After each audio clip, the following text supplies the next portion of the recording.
నేర్చుకుందాము. ఈ యొక్క దినమున కూడి వచ్చినటువంటి సంఘ బిడ్డలందరికీ కూడా మన ప్రభు రక్షకుడు అతడు యేసుక్రీస్తు నామములో మరొకసారి వందనాలు తెలియజేసుకుంటా ఉంటున్నాము. అందరికీ వందనాలమ్మా. చాలా సంతోషము. ఈ దినమున చక్కటి వాక్య భాగాన్ని పాస్టర్ గారు చక్కగా వివరించారు. చాలా సంతోషము. ఈ వాక్య భాగంలోంచి నేను ఒక 20-30 నిమిషములు వాక్యాన్ని నేను చెప్పాలని ఆశపడతా ఉంటున్నాను. ఈ సమయంలో మనము ఆలోచన చేసినట్లయితే సామెతల గ్రంథము 22వ అధ్యాయములో చక్కగా ఇక్కడ ఒక మాటను మనము చదువుకున్నట్లయితే చూడండి, 2వ వచనము, ఐశ్వర్యవంతులను దరిద్రులను కలిసి ఉంటారు, వారందరినీ కలుగజేసిన వాడు యెహోవాయే. 3వ వచనము కూడా అన్నది, బుద్ధిమంతుడు అపాయము వచ్చుట చూచి తాగును, జ్ఞానము లేని వారు యోచింపక చాలమ్మా ఆపదలో పడుతురు. ఇక్కడ చక్కటి మాటలు మనం వింటూ ఉంటున్నాం.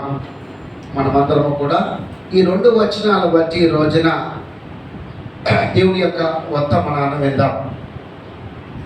అందరూ కూడా శ్రద్ధ కలిగి అమ్మా ఈ యొక్క పునరుద్ధాన దినములో వాక్యానుసారముగా మనం ఈ వాక్యాన్ని గట్టిగా పట్టుకోవాలి. ఏం పట్టుకోవాలి? కొన్ని గట్టిగా పట్టుకుంటా, జారిపోకుండా ఎక్కినప్పుడు దిగినప్పుడు అమ్మా చాలా గట్టిగా పెట్టుకుంటాం. ఎవరైనా లాగేసుకున్నప్పుడు మన చేతిలో వచ్చి మనం కూడా గట్టిగా పట్టుకుంటాం. అవన్నీ గట్టిగా పట్టుకుంటాం, కానీ గట్టిగా పట్టుకోవాల్సినవి మనం పట్టుకోలేము. కానీ కొన్ని ఏం చేస్తాం?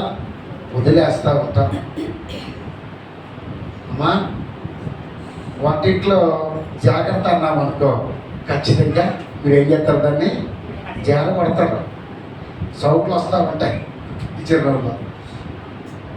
చూడండి, ఈ రోజున కొన్ని మన చేతిలోంచి జారిపోతూ ఉంటాయి. గట్టిగా పట్టుకోవాలి. ఏం పట్టుకోవాలి గట్టిగా? అమ్మా వేడి నీళ్ళు బాగా కాసుకున్న తర్వాత అమ్మా గట్టిగా పట్టుకుంటారా, లూజ్గా పట్టుకుంటారా? ఇంకా లూజ్గా పట్టుకుంటే ఏమవుతుంది?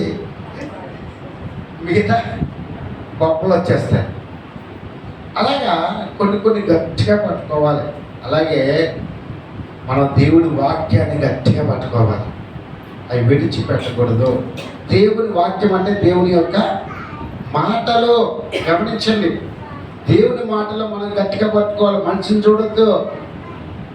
ఈ రోజున మీరు వాక్యమే శరీరధార కృపాసత్య సంపూర్ణంగా మన మధ్యలో దేవుడు మాట్లాడుతున్న ఒక నమ్మిక ఉంచాలి. ఆ మాటను గట్టిగా పట్టుకోవాలమ్మా. ఏ మాట? గత వారంలో మనము ఆ మాట గురించి కొన్ని మాటలు విన్నాం. ఆ మాట ఎలా వస్తుందట? హృదయం నిండిన దానిని బట్టి అమ్మా సామెతలు 18వ అధ్యాయంలో అక్కడ రాయబడ్డది. జనన మరణము ఎలాగంట? నాలుక వశములు అని ఉన్నది. కాబట్టి ఈ రోజున గమనించిందమ్మా, మనము చాలా జాగ్రత్తగా మన నాలుకని కాపాడుకోవాలి, జాగ్రత్త పెట్టుకోవాలి. అంతకు ముందు మన హృదయం నిండిన దానిని బట్టినే నోరు మాట్లాడుచున్నదట. కాబట్టి మన హృదయంలో ఏ మాటలు నింపుకోకూడదు. ఏ మాటలు నింపుకోవాలట? దేవుడి యొక్క మాటలే నింపుకోవాలా. ఆ మాటల ద్వారా, మన నాలుక ద్వారా వచ్చేటువంటి ఆ యొక్క దేవుని వాక్యము, దేవుని మాటలు మనము వినాలి. అందుకే భద్రైనటువంటి దావీదు చాలా చక్కగా ఈ యొక్క కీర్తన రాశాడు. మనకి ఐశ్వర్యం వద్దు, మేడలొద్దు, మిద్దులొద్దు, దానికన్నా మించినది ఏంటనంట చెప్పలేం. ఐశ్వర్యము కంటే గొప్ప ఐశ్వర్యము కంటే మంచి పేరును, వెండి బంగారముల కంటే దయ, ఈ 2 కూడా కోరదగినవి. దయ కోరదగినది అని అన్నాడు. గొప్ప ఐశ్వర్యము కంటే పేరుకు సంపాదించుకోవాలన్నాడు. ఈ రోజున చూడండి, గొప్ప మంచి సేవకుడు మన ఆంధ్ర తెలంగాణలో గొప్ప మంచి సేవకులు. మరి సాతానుగాడు ఏం చేశాడట? మురింగి వేశాడు. కాబట్టి గమనించండి, సాతానుగాడి యొక్క ఉరిలోకి పడకున్నట్లుగా మనము చాలా జాగ్రత్తగా ఉండాలి. గొప్ప మంచి సేవకుడు, చాలామంది ఆయన గురించి, ఆయన పేరేంటి అమ్మా? పగడాల ప్రవీణ్ గారు. ఆయన మీరు వాక్యాలు వినండి యూట్యూబ్లో, చాలా చక్కగా ఆయన ప్రతి వాక్యము మంచి చక్కగా వినబుద్ధిగా ఉంటుంది. ఆయన వాక్యాలు చక్కటి వాయిస్ ఇచ్చాడు, దేవుడు స్వరం ఇచ్చారు. నేను సికింద్రాబాద్లో నేను హాస్పిటల్కి వెళ్ళి అలాగే వెళ్ళాను. నేను చూడటానికి వీలు లేదు, చాలామంది జ్వరం ఉన్నా. ఆ మందిలోంచి చాలామంది సేవకులు వచ్చారు. ఇక్కడి నుంచి అక్కడి నుంచి చాలామంది, ఆంధ్ర నుంచి తెలంగాణ చాలామంది సేవకులు వచ్చారు. ఆయన గురించి సాక్ష్యం ఇచ్చారు. అక్కడికి వెళ్ళాం కానీ లోపలికి వెళ్ళలేకపోయాం. చూడండి, గొప్ప సేవకులు దేవుని వాక్కు ప్రకటించామని లోకంలో ఏం చేస్తారమ్మా? మరణిస్తుంటున్నారు. అపవాది పొడిలోకి అపవాది ఏం చేస్తుంది? మరింగేస్తూ ఉంటుంది. ఏదో రకంగా ఆయన యాక్సిడెంట్ అయ్యాడో లేకపోతే చంపే హత్య అనేది త్వరలోనే తెలుస్తూ ఉంటుంది. దాని గురించి మనం ప్రార్థన మట్టిగా కుటుంబాన్ని బట్టి మనము ప్రార్థన చేయాలి. వారి యొక్క పరిచర్య నిమిత్తం మనము ప్రార్థన చేయాలి. వారికి ధనం ఉన్నది, చాలా డబ్బు ఉన్నది, వాళ్ళకి కంపెనీలు ఉన్నాయి, కానీ వాళ్ళు పేరు సంపాదించారు. దేవుడికి మహిమ కలుగును గాక. అందుకే గొప్ప ఐశ్వర్యం కంటే పేరు సంపాదించుకోవాలి. ఆ వెండి బంగారం అన్నీ ఉన్న డబ్బు ఉంది, ధనం ఉంది, కానీ వారిని దయ కోరుకుంటున్నారు. దేవుని యొక్క దయ వారి మీద ఉన్నదండి. వారందరికీ దయగల వారి యొక్క దయ చూపిస్తున్నారు. వాళ్ళు అనేక మందిని పోషిస్తూ ఉంటున్నారు, అనేక మందిని దేవుళ్ళు నడిపిస్తూ ఉంటున్నారు. ఎన్నో అనాథాశ్రమం మరి కట్టారు, వాళ్ళు నిర్మించారు, అనేక మందికి ఉపాధి కలిగిస్తూ ఉంటున్నారు. ఈ రోజున అటువంటి గొప్ప సేవకులు మరి మరణించిన వార్త తెలిసినప్పుడు చాలా బాధపడ్డాము, ప్రార్థించాము. కాబట్టి ఈ రోజున చూడండి, అందుకే ఈ 2వ వచనంలో మనం చదువుకున్నటువంటి వచనంలో అంటారు, ఐశ్వర్యవంతులు దరిద్రులు ఇద్దరు కలిసి ఉంటారట. దరిద్రుడు ఐశ్వర్యవంతులు ఇద్దరు కూడా కలిసి ఉంటారండి. దేవుడు నమ్ముకున్న వారు కూడా మనం స్నేహం చేస్తూ ఉంటాం, కలిసి ఉంటాం, వారితో ప్రయాణిస్తూ ఉంటాం. అయితే దేవుడే చెప్తున్నాడు ఇక్కడ, వారందరినీ కలగజేసిన వాడు దేవుడే. దేవుడు నమ్మకోలేపని ప్రపంచం మీద పుట్టిన ప్రతి ఒక్క జనాంగము, ప్రజలు దేవుడి యొక్క బిడ్డలము అనేది ఒక్కసారి జ్ఞాపకం తెచ్చుకోండి. అతనెవరో ఏదో మాట్లాడారు, మనం ఏదో మాట్లాడతాం, అది కాదు కావాల్సినది. మనమందరం కూడా ఎవరమ్మా? దేవుడి యొక్క 100వ కీర్తనలో అంటారు కదా, మనమందరం ఆయన వేయబడి గొర్రెలమే, ఆయన ప్రజలమే. కాబట్టి ఈ రోజున ఆయన మాట ఖచ్చితంగా మనము వినాలి. మన కలగజేసిన వాడు, మనం నిర్మించిన వాడు ఏమండి మనకి చూడకుండా ఆయన ఉంటాడా? మనం చూసిన దేవుడు, ఆయన మనం నిర్మించిన దేవుడు మనం విడిచిపెట్టే దేవుడా? కాదండి, ఆయన ఆదరించే దేవుడు. నిజంగా ఈ రోజున చూడండి, అందుకే అంటాడు, వారందరినీ కలుగజేసిన వాడు యెహోవా అని చెప్పి 3వ వచనంలో అంటాడు. చక్కటి మాట అండి ఇది. బుద్ధిమంతుడు అపాయం వచ్చింది చూచి దాక్కుంటాడట. బుద్ధిమంతుడు అపాయం వచ్చిందనుకో, అపాయం వచ్చినప్పుడు దాక్కుంటాడట. ఆ జ్ఞానము లేని వారు యోచింపక ఆపదలో పడతారు. దీనికి అర్థం ఏంటి? బుద్ధిమంతుడు ఇక్కడ చూడండి, జ్ఞానము లేనివాడు బుద్ధిమంతుడు. 2 వచనాలు ఇక్కడ సూచిస్తూ ఉంది. మొదటి ఎవరమ్మా చెప్పాలి? బుద్ధిమంతులు. రెండవదిగా జ్ఞానము లేనివారు. ఈరోజు ఈ 2 వచనాలు బట్టి వాక్యాన్ని మనం ధ్యానించుకుందాం. బుద్ధిమంతులు ఎలా ఉంటారట చెప్పాలి? బుద్ధిమంతులు ఎలా ఉంటారు? ఆకాశంలో నక్షత్రముల వలె, జ్యోతుల వలె బుద్ధిమంతులు. అయితే ఆయన ఆకాశంలో నక్షత్రాలు అలాగే ఉంటాయి, వెలుగుతూ ఉంటాయి, అలాగుంటారట బుద్ధిమంతులు. అయితే బుద్ధి లేని వారు అంటే బుద్ధి లేని వారు బుద్ధిమంతులు. కన్యకులు మనం తెలుసు కదా, 10 మంది బుద్ధి లేని కన్యకుల పేరు వచ్చేసింది కదా వాళ్ళకి. వాళ్ళకి బుద్ధి లేదు కాబట్టి బుద్ధి లేని కన్యకలని వచ్చేసింది వాళ్ళకి పేరు. అర్థమవుతుందా? బుద్ధిమంతులు, బుద్ధి లేనివాడు. బుద్ధిమంతుడంట ఆపద వచ్చినప్పుడు చూచి దాక్కుంటాడట. అలాగే పరిశుద్ధ గ్రంథంలో ఇద్దరు వ్యక్తులు ఉన్నారు, వాళ్ళకి బాగా గొడవలు జరిగాయి.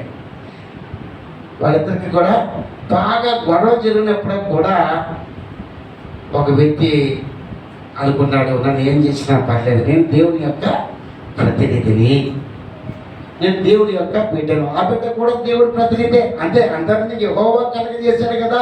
ఈ శత్రుత్వం ఎలా వచ్చిందని అంటే మనిషి యొక్క అసూయత. అంతే, అందరూ కూడా దేవుడు కలుగజేసినటువంటి ప్రజలమే, బిడ్డలమే, దేవుడి యొక్క బిడ్డలమే. అయితే చూడండి, ఎవరు బుద్ధిమంతులు, ఎవరు జ్ఞానం లేనివారు అని అంటే ఇక్కడ పరిశుద్ధ గ్రంథంలో మనకు ఒక చక్కటి మాట ఇక్కడ సూచిస్తూ ఉన్నది. బుద్ధిమంతుడు ఆయన బుద్ధిమంతుడిని చంపాలని జ్ఞానం లేని వాడు యోచించి ఎప్పుడు వాడిని చంపుతామని చూస్తూ ఉంటున్నాడు, గురి పెడతా ఉంటున్నాడు. కానీ చివరికి ఇద్దరు కలుసుకున్నారు. ఆ కలుసుకున్న చోట కూడా ఈరోజు పరిశుద్ధ గ్రంథంలో చక్కగా దేవుడి వాక్యంలో మాట్లాడుతూ ఉంటుంది. కాబట్టి వీరిద్దరు కూడా జ్ఞానం ఉన్నవారే జ్ఞానం లేనివాడిగా అయిపోయాడు. బుద్ధిమంతుడు ఎప్పుడు కూడా బుద్ధిమంతుడుగానే దేవుడి యందు నిరపరాధిగా ఉన్నాడు. దేవుడికి మహిమ కలుగును గాక. ఆ ఇద్దరు వ్యక్తుల గురించి ఈరోజు మనం మాట్లాడుకుందాము. చూడండి, సమూయేలు రాసినటువంటి మొదటి గ్రంథంలో ఒక మాటను మనము చక్కగా ఆలోచన చేద్దాం ఈరోజు.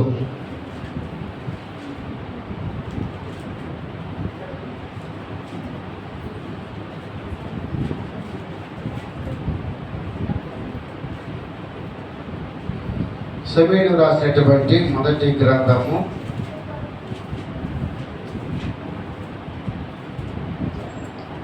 23వ అధ్యాయములో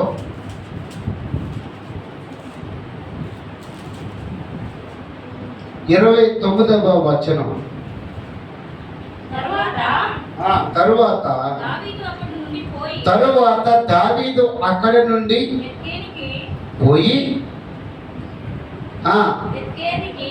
ఎన్గేదికి వచ్చి కొండ స్థలములలో నివాసము చేయుచుండును. దేవునికి మహిమ కలుగును గాక. ఇక్కడ దావీదు ఒక చక్కటి మాట మాట్లాడుతూ ఉంటున్నాడు. ఏమని అంటే, దావీదు అక్కడి నుండి పోయి, ఎక్కడి నుంచి పోయాడు, ఎక్కడికి వచ్చాడు అని అంటే, అక్కడి నుండి పోయి ఎన్గేదికి వచ్చి కొండ స్థలములో నివాసము చేయుచుండెను. ఈయన ఎక్కడి నుంచి ఎక్కడి వరకు వచ్చాడు, అసలు ఆ ఎన్గేదు ప్రాంతములో ఎందుకు ఆయన దాక్కుని నివాసము చేయవలసిందిగా కొండ స్థలములలో నివాసము చేస్తూ ఉంటున్నాడు? గల కారణము ఏంటి అని మనం చూసినట్లయితే, ఈ రోజున అటువంటి ప్రాంతము ఎన్గేదు ప్రాంతము. ఏ ప్రాంతం ఇది చెప్పాలి? ఏ ప్రాంతంలో ఉంటున్నాడు దావీదు చెప్పాలా? చాలా మంది తిరుగుతలేదు ఈ మాట. ఏదో ఒక గేదె అంటారు, ఒక బర్రె అంటారు, అర్థం కావట్లేదు. ఏంటిది?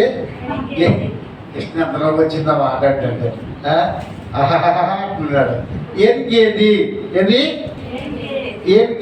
అని అనగా మాటకి అర్థం ఏంటంటే మేకపిల్ల యొక్క ఓట అని అర్థం. మేకపిల్ల యొక్క ఓట.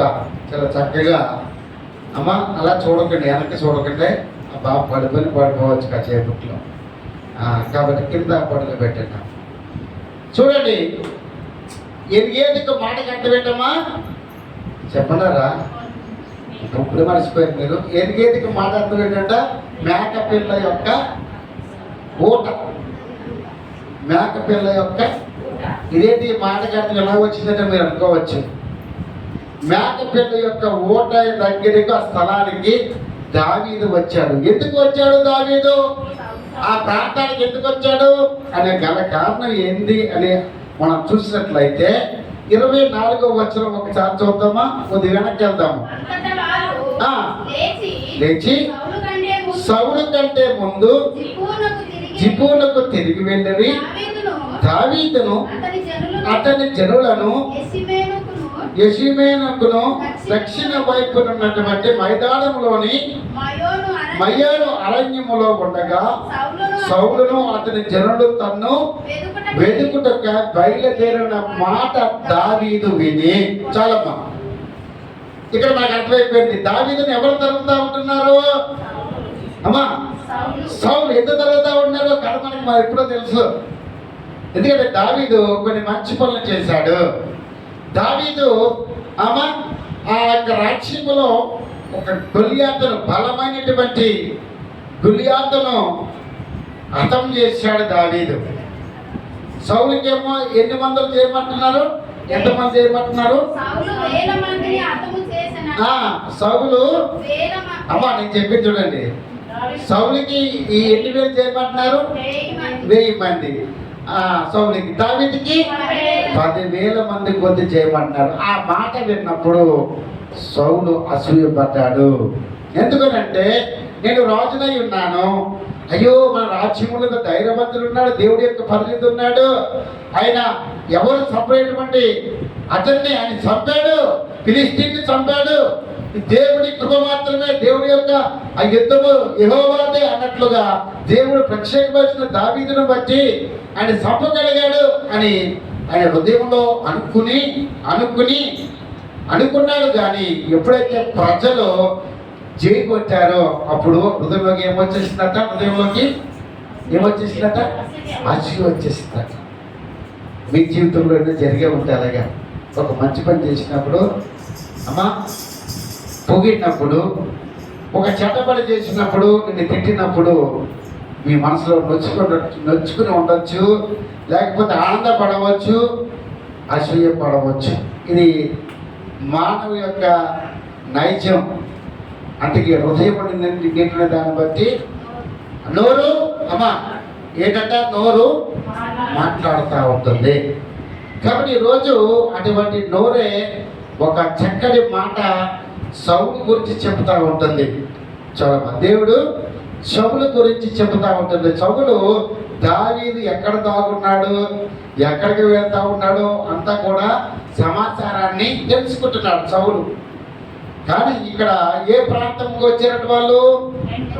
సౌలు అతని జనులు తన్ను వెతుకుటకై బయలుదేరిన మాట దావీదు విన్నాడు. సౌలు తన యొక్క సైనికులందరూ కూడా నన్ను తరవచ్చు ఉంటున్నారని చెప్పేసి విని తర్వాత కొండ శిఖరమును దిగి మయోను అరణ్యమునందు నివాసము చేశాడు. అక్కడ కొంతకాలం చేసినప్పుడు మళ్ళా సౌలు అది విని మయాను అరణ్యములో దావీదు తరమపోయేను. చూడండి, ఎక్కడికి వెళ్తే అక్కడ వెనకాల ఎంత పడతా ఉన్నాడు సైతాన్ని వెళ్ళగా. రామేశ్వరం వెళ్ళినా శనేశ్వరం కొన్ని సామెతలు మనకు తెలుసు. ఏమో శాశ్వతమ్మ మన కూడా వచ్చేస్తుంది, ఏంటో వచ్చేస్తుంది, ఎందుకు రాదు, వచ్చేస్తుంది.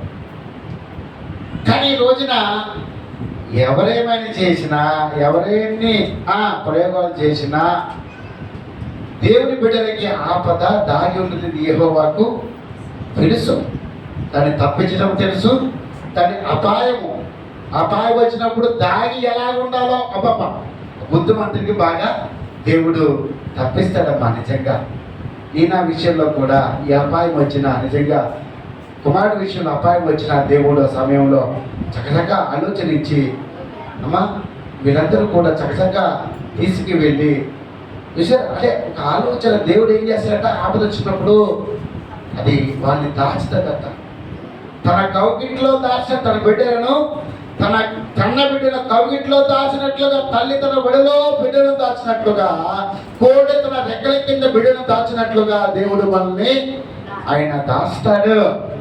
ఏ అపాయము రాకుండా, నీ గుడారముకు ఏ తెగులు రాకుండా నేను ఆయన కప్పుతాడు. ఎందుకనంటే నీవు ఎవరట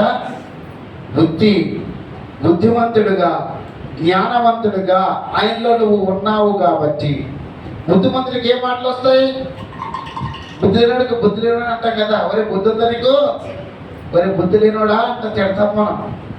అంటే బుద్ధి అంటే ఏంటి చెప్పాలా? అరే బుద్ధి ఉందా నీకు అంటాం.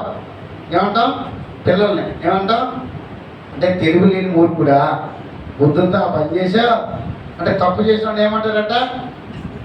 అందుకే బుద్ధిమంతులుగా మనము ఉండాలి. ఆకాశములో నక్షత్రం వలె జ్యోతుల వలె మనం వెలగాలి. ఈ రోజున నిజంగా ఈ యొక్క మాటలో వెలుగుచున్నప్పుడు, విన్నప్పుడు, తరుగుచున్నప్పుడు అయితే 26వ వచనంలో అంటాడు, సౌలు పర్వతమును ఈ తట్టునను దావీదు అతని జనులను పర్వతము ఆ తట్టునను పోవచ్చుండగా దావీదు సౌలు దగ్గర నుండి తప్పించుకుని పోవనని త్వరపడుచున్నాడు. దావీదు సౌలు దగ్గర నుంచి తప్పించుకుపోవాలని ఈ తట్టు ఆ తట్టు వీళ్ళు వస్తున్నారు, వెనకాలే వస్తున్నారు.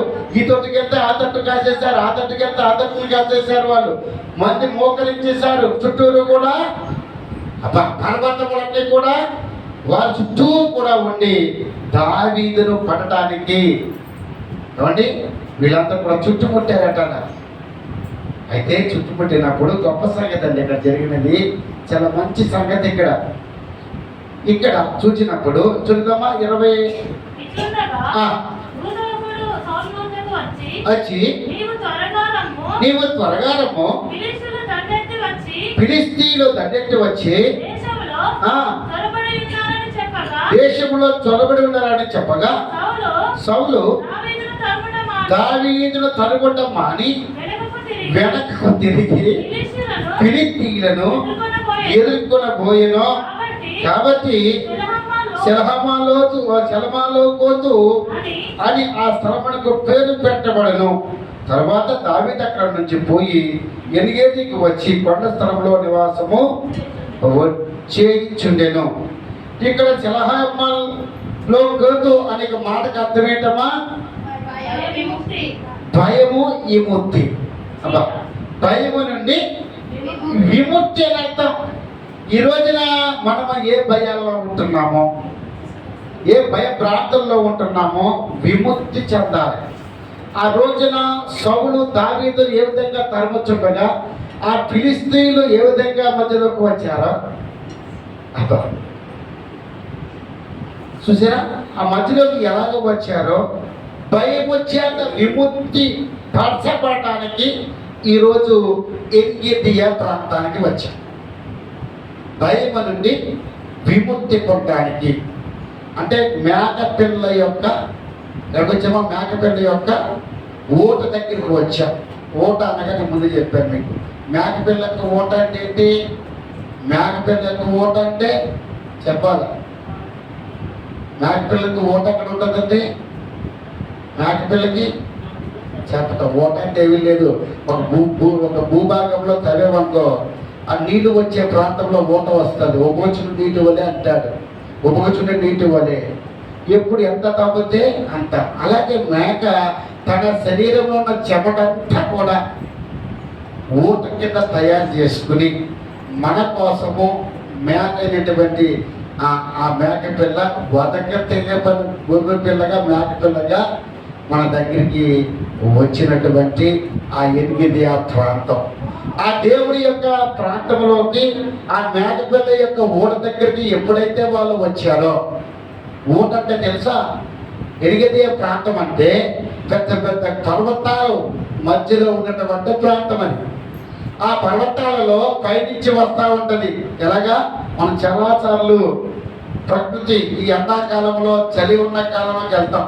చలి ఆ వాతావరణం సముద్ర పక్కకి తీరానికి లేకపోతే వన్యమూలికి చాలా మంది ఈ యొక్క ఎండాకాలంలో చాలా మంది బీచ్లకి వెళ్తా ఉంటారు. ఈ ఎనిమిది ప్రాంతంలో చల్లగా ఉంటుందట.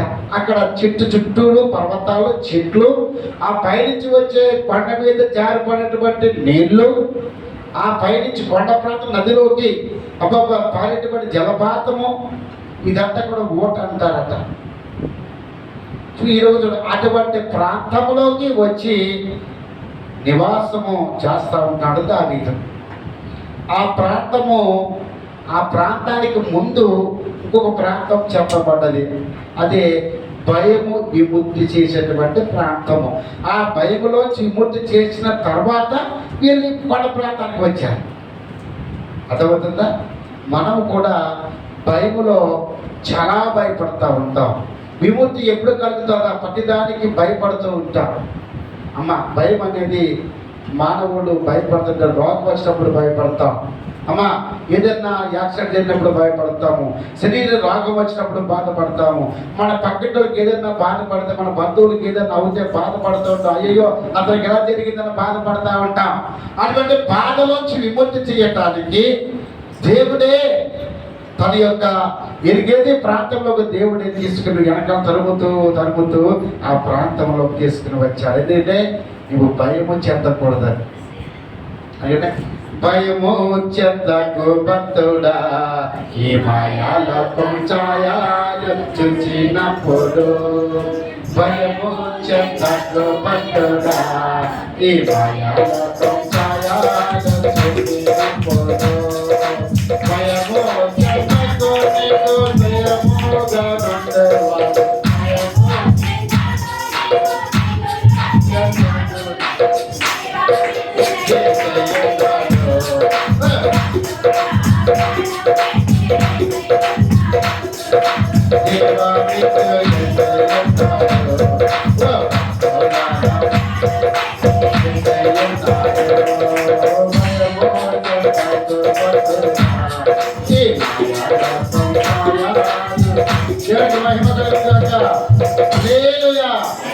మన లోకంలో ఏం చెందకూడదమ్మా?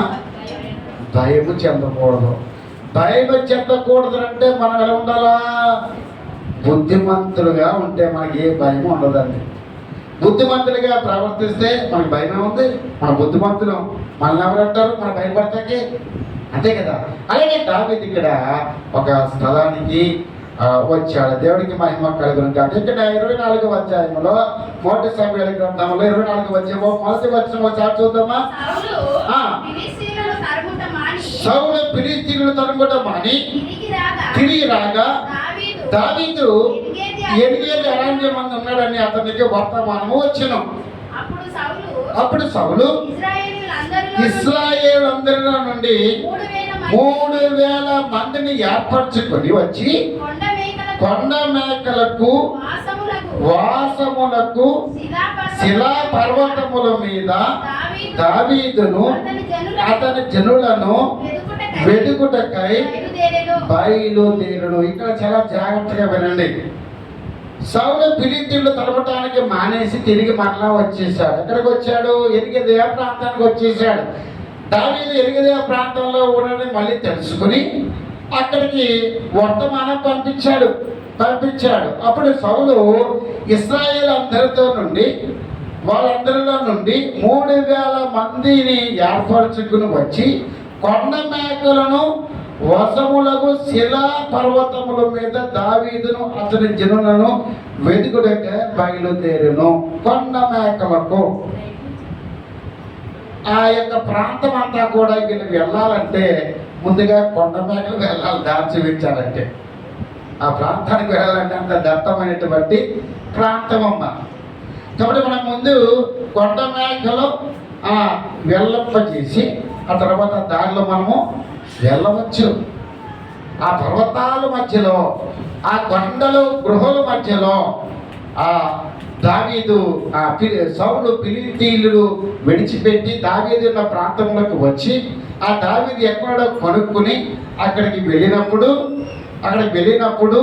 వెతికినప్పుడు మార్గమందున్నటువంటి గొర్రెల దొడ్డకు అతడు రాగా అక్కడ గృహ ఒకటి కనపడిన. అందులో సౌలు శగాని వంటిగా పొగ దావీదు అతని జనులకు ఆ గృహ లోపలి భాగంలో ఉండింది కనుక, అంటే పొగ దట్టమైనటువంటి పొగలో ఆ మంచులో వాళ్ళు ఉన్నట్లుగా ఇక్కడ చూస్తూ ఉంటున్నారు. దావీదు 4వ వచనం, దావీదు జనులు అదిగో నీ దృష్టికి ఏది మంచిదో అది నీవు అతనికి చేయనట్లు నీ శత్రుని నీ చేతికి అప్పగిత్తునని యెహోవా నీతో చెప్పుడు దినమున వచ్చినది అతనితో అనగా దావీదు లేచి వచ్చి సౌలుకు తెలియకుండా అతని పై వస్త్రము చెంగును కోసెను. దేవుడికి మహిమ కలుగును గాక.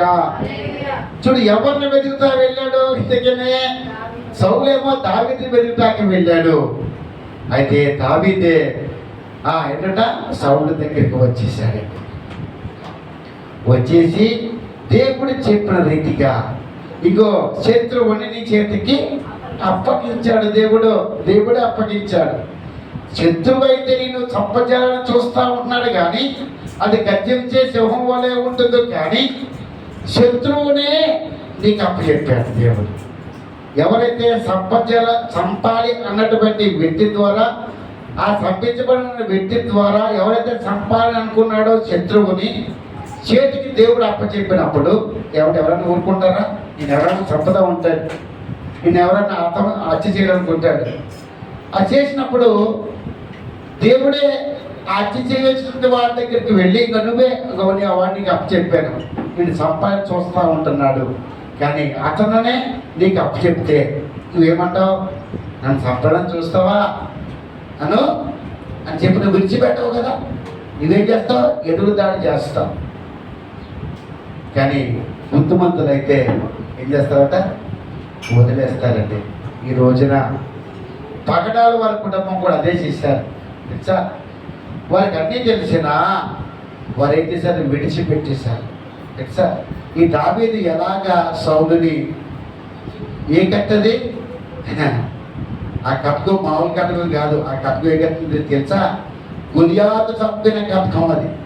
ఆ కట్కంతో వచ్చాడట, కానీ తన యొక్క వస్త్రపు చెంగునే నరికాడు తప్ప అతన్ని నరకలేకపోయాడు. ఎందుకనంటే ఆయన బుద్ధిమంతుడు.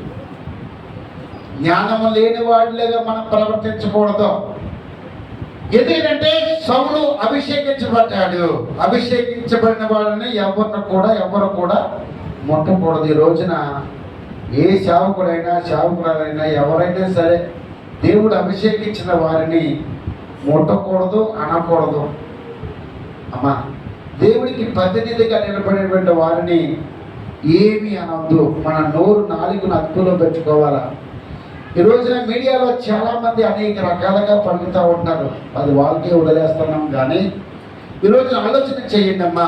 మన హృదయము, మన యథార్థత, మనం బుద్ధిమంతులైతే మనం కీడు రాకుండా మేలు కొరకే దాగి ఉంటాము.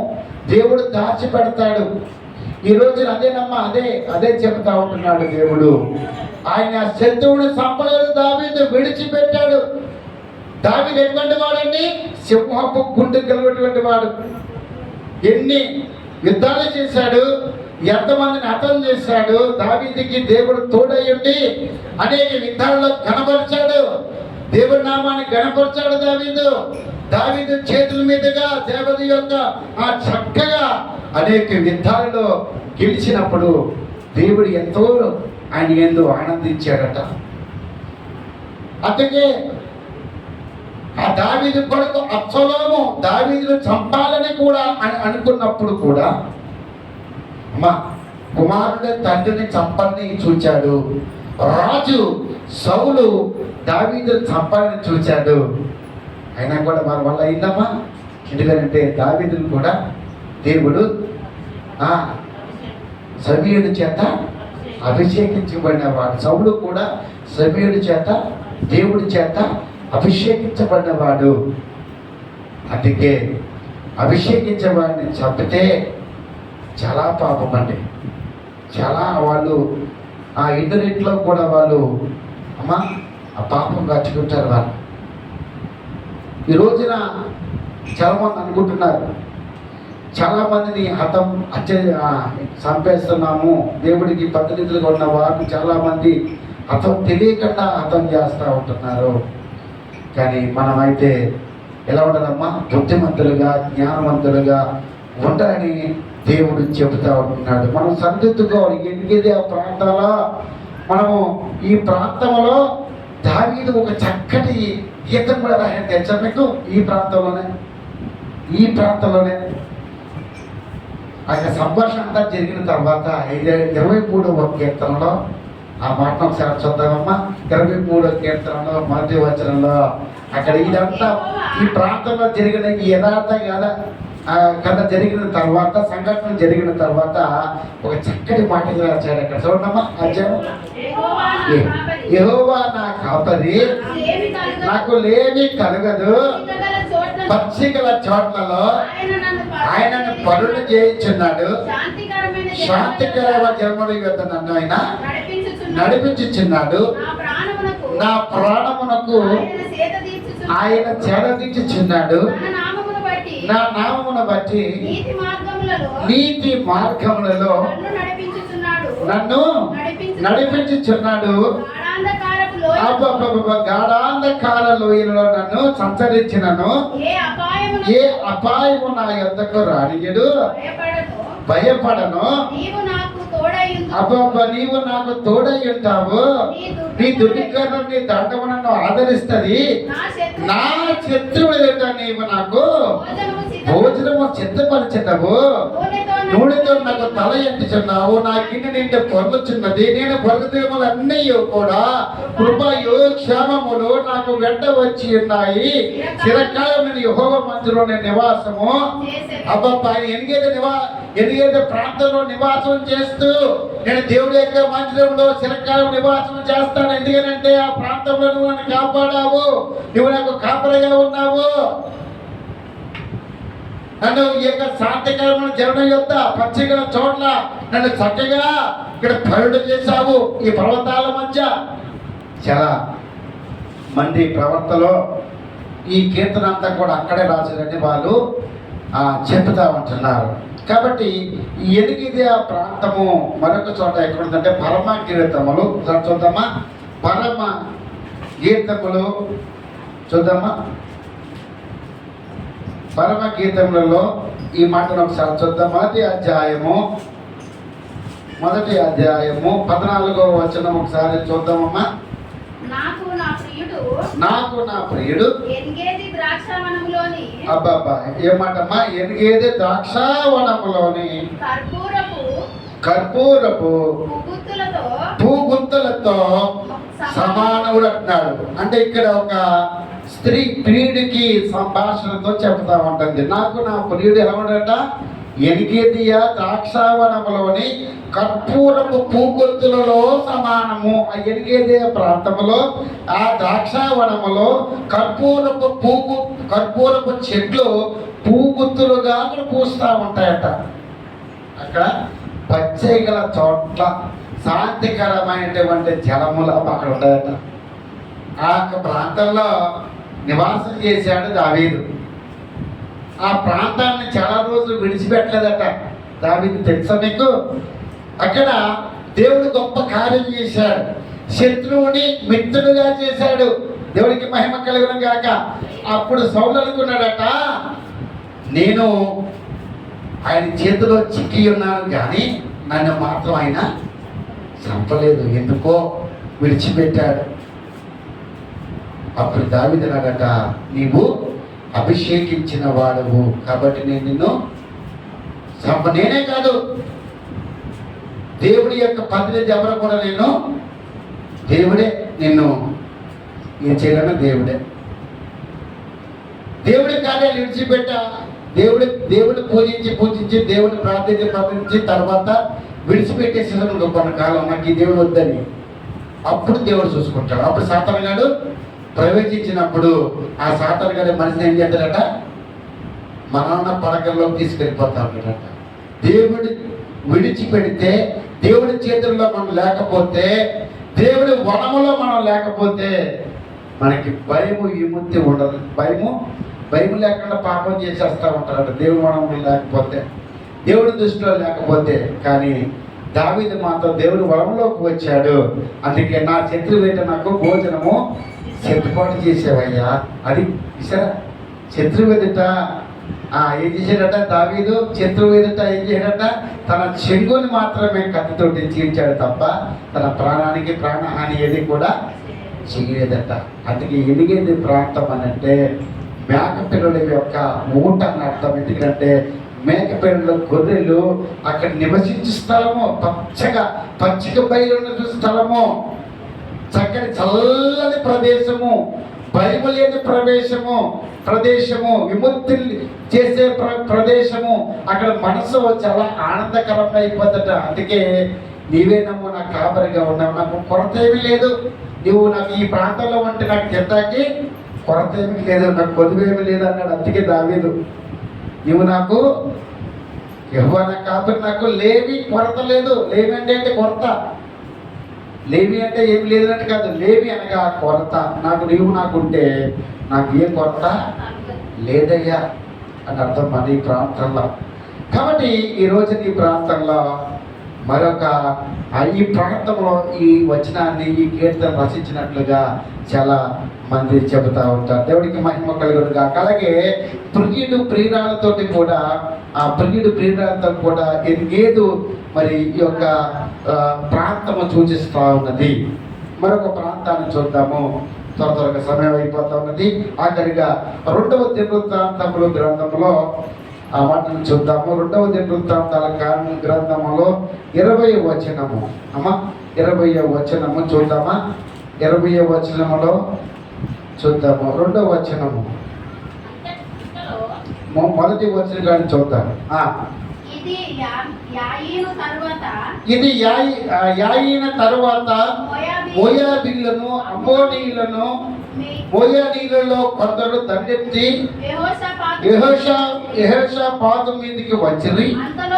అంతలో కొందరు వచ్చి సముద్రము అలల నుండి సిరియాల తట్టు నుండి గొప్ప సైన్యము ఒకటి నీ మీదకి వచ్చుచున్నది, చిత్తగించము. వారు హసాసోను తామారు అను ఎన్గేదిలో ఉన్నారని యెహోషాపాతుకు తెలియజేసిరి. అందుకు యెహోషాపాతు భయపడి యెహోవా యందు విచారించుటకు మనస్సు నిలుపుకొని యూదా ఎంతట ఉపవాస దినము ఆచరించబడి చాటింపగా అన్నాడు. ఎక్కడికి యెహోషాపాతుకు కూడా ఏమైపోయిందంటే ఇక్కడ ఒక భయం, ఆందోళన కలిగింది. ఏ ప్రాంతంకి వచ్చేసాడు? భయం, ఆందోళన వచ్చినప్పుడు, భయము ఆందోళన వచ్చినప్పుడు ఏ ప్రాంతంలోనైనా చెప్పాలమ్మా, ఎనిగేది యొక్క ప్రాంతంలోకి వచ్చేసాడట. ఎందుకంటే శత్రువులు తరుగుతా ఉంటున్నారు. కాబట్టి యెహోషాపాతు తను రక్షించుకోవడానికి, దేవుడి దగ్గరికి విచారణ చేయడానికి ఏ ప్రాంతానికి వచ్చారు? ఎనిగేది ప్రాంతానికి వచ్చారు. ఎందుకంటే అక్కడ నెమ్మది, దేవునికి ప్రార్థించారు. ఎందుకంటే దావీదు అక్కడే ప్రార్థించాడు, దేవుని గొప్ప చేశాడు. ఆ ప్రాంతంలోకే మళ్ళా యెహోషాపాతు కూడా వచ్చినట్లుగా ఇక్కడ చూస్తూ ఉంటున్నాము. భయపడక యెహోవా యందు విచారించుటకు మనసు నిలుపుకోవడానికి యూదాయందులకు ఉపవాసం ఆచరించి ఆయన తెలుసుకొనగా 3వ వచనంలో అన్నాడు. 3వ వచనంలో 3వ వచనం తర్వాత 10వ వచనం ఒకసారి చూద్దామా? 10వ వచనం త్వరగా.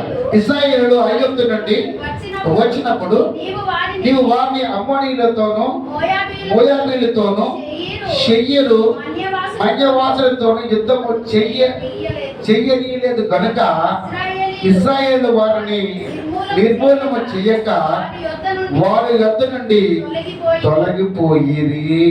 ఇక్కడ చక్కటి మాట. యూదా వారందరూ కూడా ఉపవాసం ఉండి యుద్ధము చేయకుండానే పారిపోయారట. ఎంత గొప్ప సంగతి అండి! యుద్ధము చేయకుండా అపవాదం అయిపోయిందంట, పారిపోయారట. మనం కూడా యుద్ధము చేయకుండానే అపవాది ఏం చేయాలంట? పారిపోవాలి. మన మీదకి వచ్చినటువంటి ప్రతి దాడులు కూడా యుద్ధము చేయకుండానే అపవాది పారిపోవాలంటే ఆ ఎదిగే ప్రాంతం నుంచే దేవుడు గొప్ప ఆశీర్వాదాన్ని పంపుతా ఉన్నాడు. బైబిల్ లేకుండా నెమ్మది కలిగే ప్రదేశం నుండి దీవెనలు ఆయన దయచేస్తా ఉంటున్నాడు. దేవుడికి మహిమ కలుగును గాక. అదే 12వ వచనంలో కూడా అన్నారు, దేవా మా దేవా నీవే మాకు తీర్పు తీర్చవా, మా నీతికి వచ్చు ఈ గొప్ప సైన్యములో యుద్ధము చేయుటకును మాకు శక్తి చాలదు, ఏమి చేయుటకు మాకు తోచదు.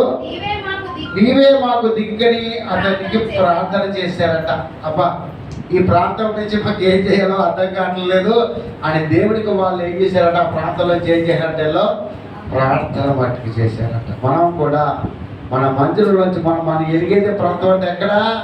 దేవా, ఆయన మందిరమే మనకి ఎరిగిపోదా అమ్మా, ఎరిగేదియా ప్రాంతం. ఆ ప్రాంతంలోంచి, ఆ మందిరంలోంచే దావీదు ఎలాగా 23వ కీర్తన రాశాడో, నీ మందిరంలో నేను కూడా అట్లాగా ఆ ప్రాంతం మీద నేను ప్రార్థన చేస్తున్నానయ్యా. నీకు ఏ భయం వచ్చినా, ఏ కీడు వచ్చినా, ఏ శత్రువు వచ్చినా, ఏ యొక్క రోగం వచ్చినా నువ్వు భయం లేకుండా ఎలా ఉండాలట? నెమ్మదిగా ఉండాలట. భయం లేక నెమ్మదిగా. అందుకే బుద్ధిమంతుడు భయం లేకుండా ఆకాశంలో నక్షత్రం వల్ల ఏమలు ఉంటాడట.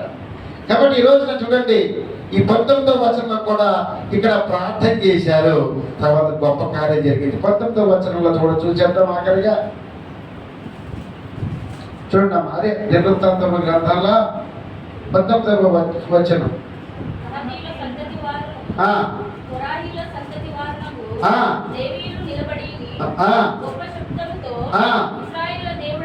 ఇశ్రాయేలు దేవుడైన యెహోవాను స్తుతించారు వాళ్ళందరూ కూడా. కోరాహీల సంతతి వారు, లేవీల సంతతి వారు, వీళ్ళందరూ గొప్ప శబ్దముతో వాళ్ళు ఏం చేశారట?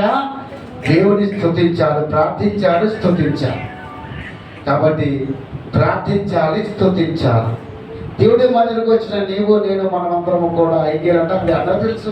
దేవుడి మందిరకు వద్ద ఏం చేయాలంటే, మొట్టమొదటికి మనం మొట్టమొదటికి వచ్చిన మనము ప్రార్థించి స్తుతించి ఆయన నామాన్ని ఘనపరచటమే మనకి. ఆఖరిగా నేను చెప్తా ఉంటున్నాను చూడండి అమ్మా. హెజ్కేలు రాసినటువంటి గ్రంథంలో, హెజ్కేలు గ్రంథము 47:10. 47:10 హెజ్కేలు గ్రంథము 47:10. స్తోత్రంగా. మరియు దాని యొద్ద ఎన్గేది పట్టణము మొదలుకొని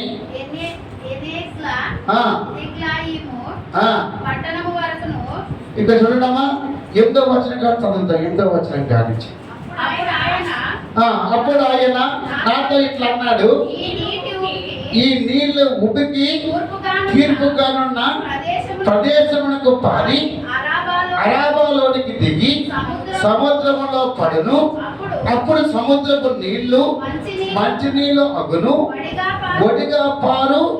ఈ నది వచ్చి చోట్లనెల్లా జలచరములన్నీ బ్రతుకును. ఈ నీళ్లు అక్కడికి వచ్చిన వలన ఆ నీరు మంచి నీళ్ళు అగును కనుక చేపలు బహుగా విస్తారములగును. ఈ నది ఎక్కడికి పారును అక్కడ సమస్తమును బ్రతుకును. మరియు దాని యొక్క ఎన్గేది పట్టణము మొదలుకొని ఎన్గేలియా యూము పట్టణం వరకు చేపలు పట్టువారు దాని ప్రక్కన నిలిచి వలలు ఏయుదురు. ఇవన్నీ కూడా మా చదువుకున్నటువంటి 8వ వచనం కాడి నుంచి 10వ వచనం కాడి చదువుకున్న ప్రతిదినే కూడా ఎక్కడ ఉందనంటే ఎన్గేలియా ప్రాంతం. ఇప్పుడు అర్థమైందా? ఎన్గేలియా ప్రాంతం యొక్క రహస్యం ఏంటంటే అమ్మా, ఎన్గేలియా ప్రాంతం యొక్క రహస్యం ఏంటంటే ఇవన్నీ సమస్తము బ్రతుకు స్థలమని, సమస్త జీవరాశులు బ్రతుకు స్థలము. ఏవేవి ఎక్కడి నుంచి పారుతాయో, ఏవేవి చెడ్డ నీళ్ళు మంచి నీళ్ళుగా అవ్వాలంటే అవి ఎక్కడి నుంచి వచ్చి ఎక్కడ పారుతున్నాయట? ఎన్గేది ప్రాంతంలో పాడుతూ ఉంటున్నాయి. మనం కూడా ఎక్కడి నుంచో వచ్చాం. మంచి వరము కాము, చెడ్డ వరము కాము తెలియదు మనకి. కానీ మనమందరం కూడా దేవుల్లో ఎన్గేది యొక్క మందిరంలో మనము నిలిచి పాడుచున్నాము, అని స్తుతిస్తున్నాము, అని ప్రార్థిస్తున్నాము. దావీదు వలే మన శత్రువులు మిత్రులుగా, శత్రువు యొక్క భోజనము సిద్ధపరిచిన దేవుడు నిన్ను నన్ను కూడా ఎలాగనంట పరిశుద్ధులుగా, నీతిమంతులుగా ఆపదొచ్చినప్పుడు మనం భయం చెందకుండా, దిగులు చెందకుండా, మన ఈ లోకంలో భయపడకుండా దేవుడి యొక్క భక్తుడిగా, దేవుడి యొక్క ఇలాగ బిడ్డగా మనమంతా ఎదిగితే పాత్రలో ఏ విధంగా యెహోవా నువ్వు నా కాపరిగా ఉన్నావు, నాకు లేమి కలగదు అని నీవు చక్కగా పచ్చిగల చోట్ల ఏ విధంగా పనులు చేస్తున్నావో, సాధిక్రమం జరగదు నన్ను నివసింప చేస్తున్నావో, నా జీవితంలో నా గిన్నె నిన్నాలి అంటే, నా గిన్నె పొల్లాలి అంటే ఎదిగితే ప్రాంతంలో యొక్క మందిరములో నేను నివాసం చెయ్యాలి. ఎవరికి మహిమ కలుగును కాక. మనమందరము కూడా ఆయన మందిరంలో నివాసం చేస్తున్నాము కాబట్టి ఈ ఎనిగిదే ప్రాంతానికి మనం వచ్చాము. ఈ ఎనిగిదే ప్రాంతాలు ఏమున్నాయంట?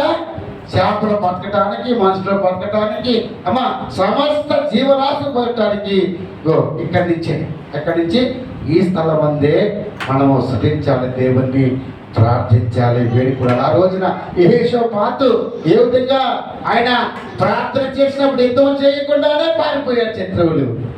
ఆ రోజు ఎదిగిన ప్రాంతంలో సౌలు దావీదు తన్నినప్పుడు, సౌలు దావీదుని పట్టుకున్నప్పుడు దావీదు సౌలుని ఏమి చేయకుండా విడిచిపెట్టాడు. ఎందుకంటే ఎదిగిన ప్రాంతంలో ఇవన్నీ కూడా జరిగాయండి. ఈరోజు నా జీవితంలో కూడా ఈ ఎదిగిన ప్రాంతం చాలా ప్రాముఖ్యమైనటువంటి పట్టణం. అందుకే ఎదిగిన ప్రాంతంలో దేవుడు నీకు నాకు కూడా తన 12వ వచనంలో ఒక మాటను చూద్దాము. ఆఖరి మాట చదువుకుని మనం ముగించేసుకుని ప్రార్థన చేసుకుందాము. మా కట్టుకి చేయనమా 11, 12 వచనాలు. అయితే సముద్రపు బురద స్థలమునకు, భూమి స్థలమునకు, నది తీరమున ఇరు ప్రక్కల ఆహారం ఇచ్చు సకల జాతి వృక్షములు పెరుగును, వాటి ఆకులు వాడిపోవు, వాటి కాలి ఎన్నటికీ రాలవు. ఈ నది నీరు పరిశుద్ధ స్థలములో నుండి పాల్చుతుంది కనుక ఆ చెట్లు నెలకు కాయను, వాటి పండ్లు ఆహారమునకు, వాటి ఆకులు ఔషధమునకు వినియోగించును. దేవుడికి మహిమ కలుగును గాక. హల్లెలూయా. ఈ నది యొక్క ప్రాంతము యొక్క చెట్లు ఆకులు ఏ విధంగా ఉపయోగపడుతున్నాయో, ఈ నదిలో ఉన్నటువంటి మనము, ఈ మధ్యలో ఉన్నటువంటి మనము అలాగే అనేక మందికి ఆకులలాగా వాడపడాలి. కాయలాగా మన ఆకులు ఎప్పుడు కూడా వాడిపోకూడదండి. మనం కాపు కాసేవారుగా ఉండాలి, కానీ కాపు కాయవే చెండా పట్ట తీయని పడములు మనం కాచేవారిగా ఉండాలి. అనేక మందికి ఆహారం పెట్టేవారిగా ఉండాలి. అనేక మందికి మనం సహాయం చేసేవారిగా. ఎదిగేది ఆ పట్టణం ఏ విధంగా ఉందో దేవుడి మందిరంలో కూడా మనం ఆ విధంగా ఉండాలి. దేవుడు మనల్ని కోరుకుంటా ఉంటాడు. మనం ఒక ఔషధంలాగా అయిపోవాలి. అలాగే మనము ఒక ఔషధంలాగా మనం అయిపోవాలి. బైబిల్ మూస్తాము, మన 2 చేతులు పైకెడదాము, దేవునికి ప్రార్థిస్తాము. అటువంటి జీవితము ఎనిగిదియా ప్రాంతములాగా అయ్యా నేను కూడా అయ్యా ఆ దావీదుకు ఉన్న మనస్సు, శత్రువుని ఎదుట భోజనము సిద్ధపాటు చేశావు, శత్రువుని మిత్రులుగా అయ్యా నువ్వు వాడుకున్నావు. నిజంగా అయ్యా నువ్వు చెప్పిన మాటల బట్టి 23వ అధ్యాయములో నువ్వు చెప్పినటువంటి అయ్యా మాటలు బట్టి, 24వ అధ్యాయంలో మాటలు బట్టి నిజంగా మీరు ఇంటికి వెళ్ళి ఈ 2 అధ్యాయాలు చదువుకోండి, సంపూర్ణంగా చదువుకోండి. దాంట్లో ఉన్నటువంటి యుద్ధము గురించి, శత్రువు యొక్క అనేకమంది పన్నాగాల గురించి, వెనకాలే తరుముతున్నటువంటి దావీదు ఎట్లా ఏ ప్రాంతంలో వచ్చి ఉన్నాడు, ఆ విధంగా ఈ రోజున కూడా నువ్వు ఈ ప్రాంతానికి వచ్చావు, ఈ మందిరంలోకి వచ్చావు, దేవుని యొక్క ముఖకాంతులకు నీవు వచ్చావు. ఈ రోజున ఈ స్థితి ఎలాగ ఉన్నదో ఈ ప్రాంతాల్లో నువ్వు అనేక మందికి ఆహారం ఇచ్చేవారుగా. నిజంగా మనం చదువుకున్నటువంటి సామెత గ్రంథంలో 23వ అధ్యాయంలో ఇంకో ఆహారం గురించి వచ్చింది కదా. ఆ ఆహారము ఏ విధంగా మన దేవుడికి ఇష్టమైన ఆహారంగా మారిపోవాలట, దేవుడికి ఇష్టమైన ఆహారముగా మనం మారిపోవాలట. ఈ రోజున ఈ ఆహారం రుచిగల పదార్థము మనం ఆశించాలి. కాబట్టి నిజంగా ఆహారము మనం ఐశ్వర్యం పొందినట్లుగా, ఘనత పొందినట్లుగా ఈరోజు అటువంటి ప్రాంతాన్ని దేవుడు మనకు అనుగ్రహించినందుకు దేవా నీకు స్తోత్రములంటూ ఒకసారి మనం ప్రార్థన చేసుకుందాం. ఒకసారి దేవునికి మనసారా ఎనిగిది ప్రాంతం నుంచి యెహోవా గురించి, అయ్యా నువ్వు నా కాపరి, నువ్వు నా కాపరి, నాకు ఏమీ కలగదు, నాకు ఏమీ కలగదు. ఆ ప్రాంతం నుంచే నువ్వు నన్ను కూడా దీవిన రక్షణ వాక్యము దేవుడు ఇవ్వాలి. ప్రార్థన చేసుకుందాం. నీతిమంతుని గుడారంలో రక్షణ సునాదం ఏ విధంగా వినబడుతున్నదో, దేవా నా జీవితంలో రక్షణ భాగ్యమును దయచేసి నీవిచ్చి బహుమతులను స్వీకరించాలి.